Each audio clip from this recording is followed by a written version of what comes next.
Olori Ronke have sent strong words to Olori Naomi. Hey, my people. This one, whatsoever we call it, but these words are worth listening to. Because Olori Ronke came out boldly to say that whensoever she chooses to tell Olori Naomi the truth, they will say she's speaking out of desperation. They will say she's saying a lot of things. This time around again, she's going to speak. Even if they say she's speaking out of desperation, she doesn't care. She doesn't care one bit. It is what it is that she's going to say.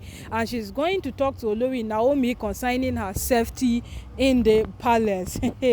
Remember, say he never even reached 1 week where Olori Ronke been come out to come tell Olori Naomi concerning the plans of Olori Mariam on top her matter. He never go foul. She still dey come out again to come tell her again that her safety inside the palace is not guaranteed, the same way her safety outside the palace was never for once guaranteed as long as she and Olori Mariam live it. And she's not telling her to hide the fact that she, Olori Ronke, knows something about it. She's telling her openly so that she can know that no matter what happens, Mariam would not stop fighting her. That's the fact that people get to say she's pretending, because when she comes out to say that Mariam, when we know fully well that Olori Ronke at her own end too will not stop fighting Olori Naomi, that is where people get to say that she is pretending. For my people, she said, even if we say she's pretending, even if we say she's a hypocrite, even if we say she's finding a channel just to strike when they take off the whole attention of her to Mariam, but she will tell Olori Naomi pump and clear in clear terms that her safety in the palace is not guaranteed. Remember when the oldest woman of Ile-Ife decided to speak on this matter, the woman said something. She said Olori Naomi should know that her return back into the palace, her safety and that of Prince Tadenikawa is completely in her hands. And no matter what she does, no matter what happens at the end of the day, even with the Ooni in the palace, Ooni might not have anything to do with their safety. She should know that, because the Ooni would have a lot of things on his hands, and it will not be like he has given it negligence willingly. Those things will happen unknowingly. At his own end, he will think he has done every single thing possible. And when this woman said that Olori Naomi hopes Naomi is ready for the thing she would come back and face in the palace, they meant she would face a lot of things. They meant Olori Naomi would definitely face a lot of things, and here we are today. Naomi is seriously facing lots and lots of things as we speak. My people, no matter what happens,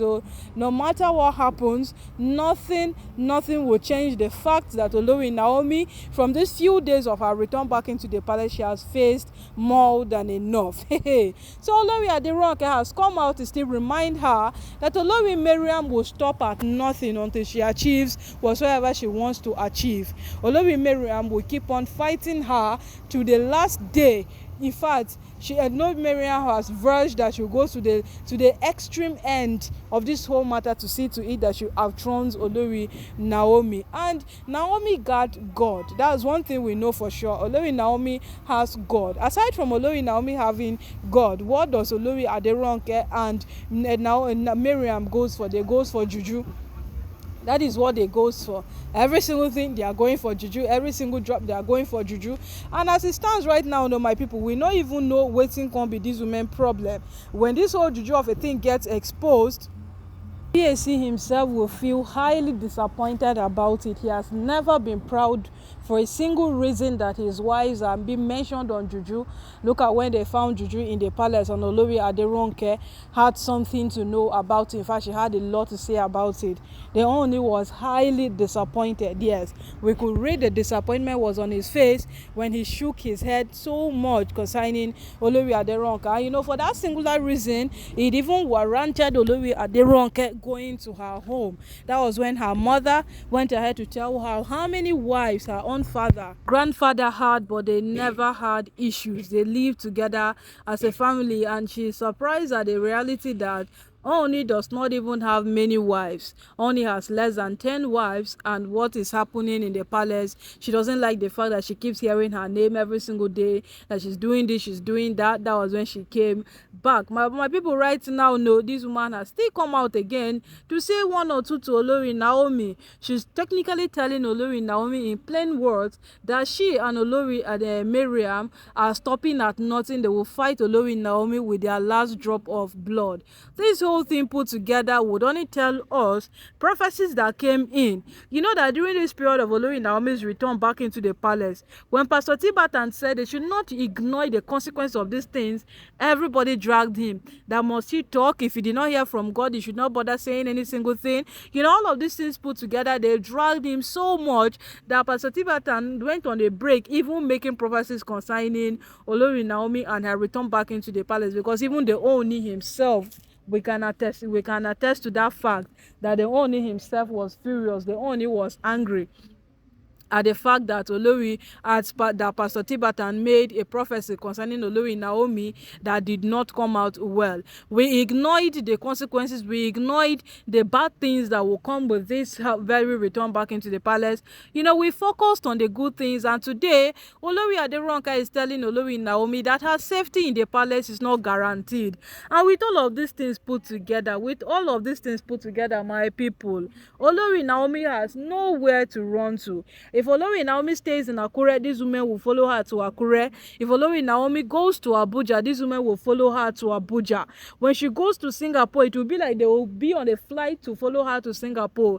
Even if they don't, their warriors, their words, every single thing they own follows Olori Naomi to that place. So my people, there is no better place that Olori Naomi would stay. But if Olori Naomi is staying right there in her husband's house, which is the Ooni's palace, it is still not guaranteed. There is no safety attached to it. Then let the worst happen. Let all of us see. Yes, my people, let it happen. Let all of us see.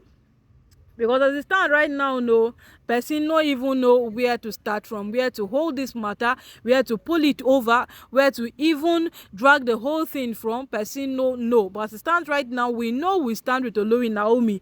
We the online in-laws, so we stand with Olori Naomi. And whatsoever this Olori choose to say, let it come to a reality. Let's see. Because Olori Naomi, Mariam, Olori Ronke telling Olori Naomi about her safety in the palace, it tells us that these women are definitely up to something else. And whatsoever they are up to, Olori Naomi got God, and God will not let any one of their plans come to pass. Yes, God will not let any of their plans come to pass. My people, this one had to hold on your seatbelt tight and wait for what will be the result. Because when these women behave like this, they have a plan plotted out already to execute. Lately, we see how none of their plan have gone well, but they keep on doing it. So let's wait and see how they will do this very one. But no matter what happens, once they're inside the palace, I will carry sharply come for Una.